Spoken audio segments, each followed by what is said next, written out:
Bem, pessoal, no vídeo de hoje a gente vai falar aí sobre Guerra Fria, certo? Um conflito que durou de 1945 e foi até 1991. Muita gente, às vezes, acaba colocando que foi 1989, porque 89 foi a queda do Muro de Berlim, né? Que separava a Alemanha Ocidental e a Alemanha Oriental. Mas a guerra mesmo foi em 91, o término. Por quê? Porque foi a desintegração da União Soviética, certo? Bem, então vamos primeiro entender o que é a Guerra Fria, certo? Uma definiçãozinha só para você já ter uma noção, certo? Bem, Guerra Fria ela foi um conflito político, ideológico e militar, certo? Entre as duas grandes potências do mundo pós-Segunda Guerra, Estados Unidos e União Soviética. Veja só, por que um conflito político, ideológico e militar? Ideológico porque ele vai pregar uma ideia do que é melhor. Político porque envolve aí o capitalismo e o comunismo, Estados Unidos e União Soviética. E ela é militar porque eles vão utilizar suas influências para guerras, né, que vão ocorrer. O nome é Guerra Fria porque não vai haver conflito direto entre Estados Unidos e União Soviética. Eles não vão chegar a se enfrentar. Mas eles vão influenciar outros países a se enfrentarem, certo? Bem, vou falar aqui um pouquinho aqui sobre o surgimento de alguns países, certo? Bem, em dezembro de 91, né, com o colapso da União Soviética, né, acaba sendo selado e vai surgir 15 novos países. Isso mesmo, esses países antes estavam integrados à União Soviética e como ela se desintegrou, vão surgir novos países. São eles, então vejam só. A Rússia, ela volta a aparecer no cenário, certo? Ucrânia, Bielorrússia, Moldávia, Geórgia, Armênia, Azerbaijão, Tajiquistão, Uzbequistão, Quirguistão, Estônia, Letônia e Lituânia. Isso mesmo, certo? Eu acho que eu não esqueci nenhum não, certo? Bem, em relação a isso aí, vejam só, em 26 de dezembro de 91, a União Soviética deixa de existir oficialmente. Então, aquela URSS, União das Repúblicas Socialistas Soviéticas, desaparece completamente e volta ao cenário aí a Rússia. A União Soviética sempre foi muito forte em questões, né, militares, questões esportivas. Se você der uma pesquisada, você vai ver que muita coisa aí aparecia, certo? Como sempre um dos melhores países em competições e tudo. Bem, vamos entender qual é o cenário em que surge a Guerra Fria, ok? Para você ter aí uma breve noção. Então vamos lá. Ponto de partida: o ataque nuclear dos Estados Unidos ao Japão. Ou seja, as bombas atômicas sobre as cidades de Hiroshima e Nagasaki.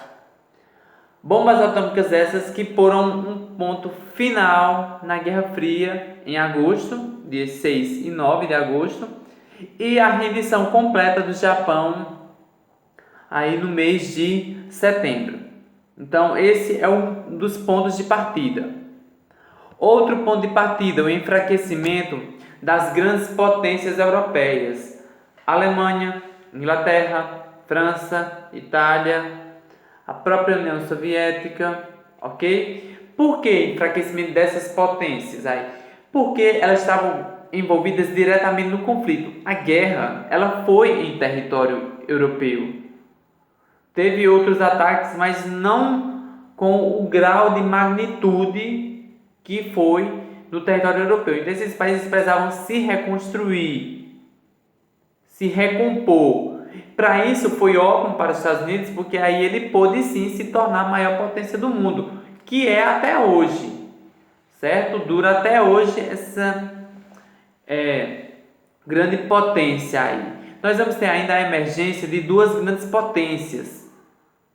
Estados Unidos, pregando o modelo capitalista, e a União Soviética, pregando o comunismo, que na verdade esse comunismo seria a igualdade entre a população. Ok? Vamos ter uma bipolaridade do mundo, o mundo dividido entre esses dois blocos, ou é capitalista, ou é comunista, ou apoia o capitalismo, ou apoia o comunismo. Então é só para a gente ter uma noção, tá? A gente ainda vai discutir muito em outros vídeos aí sobre a Guerra Fria. Nós vamos ter uma disputa pela hegemonia mundial, quem tornará-se a maior potência do mundo. E em 1945, com todo esse cenário, começa a Guerra Fria, que a gente vai ver muita coisa bacana sobre a Guerra Fria, ok? Bem, o que é que o modelo capitalista, liderado pelos Estados Unidos, ele prega? Ele prega uma economia de mercado, ou seja, o consumismo, você comprar, consumir cada vez mais. Isso aí também puxa um pouquinho para a parte individualista, ok? E o modelo político adotado pelos americanos é a democracia, onde o povo escolhe o seu representante.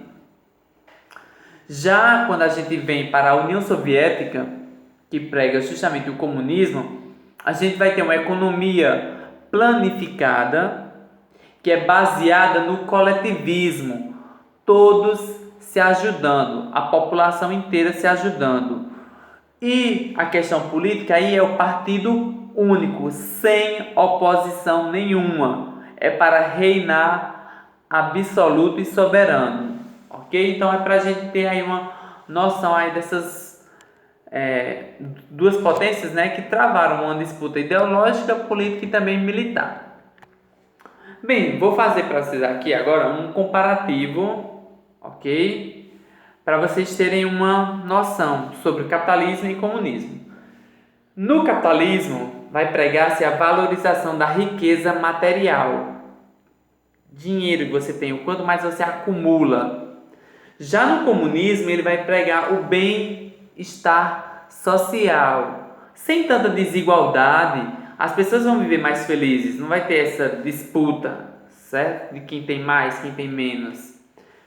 No capitalismo, vai pregar o individualismo, como eu falei.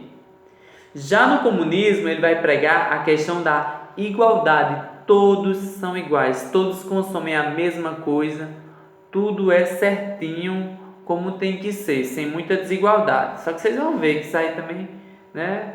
Muita coisa que eles estão só falando, mas que muda um pouquinho de figura, ok? A gente vai ter o consumismo como cargo-chefe do capitalismo, e no comunismo a gente vai ter o coletivismo, ação em conjunta. Modelo político, capitalismo vai ser a democracia, e no comunismo a gente vai ter a estatização, que é o Estado tomando conta de tudo. Na questão da economia, o capitalismo vai pregar a livre concorrência, ok?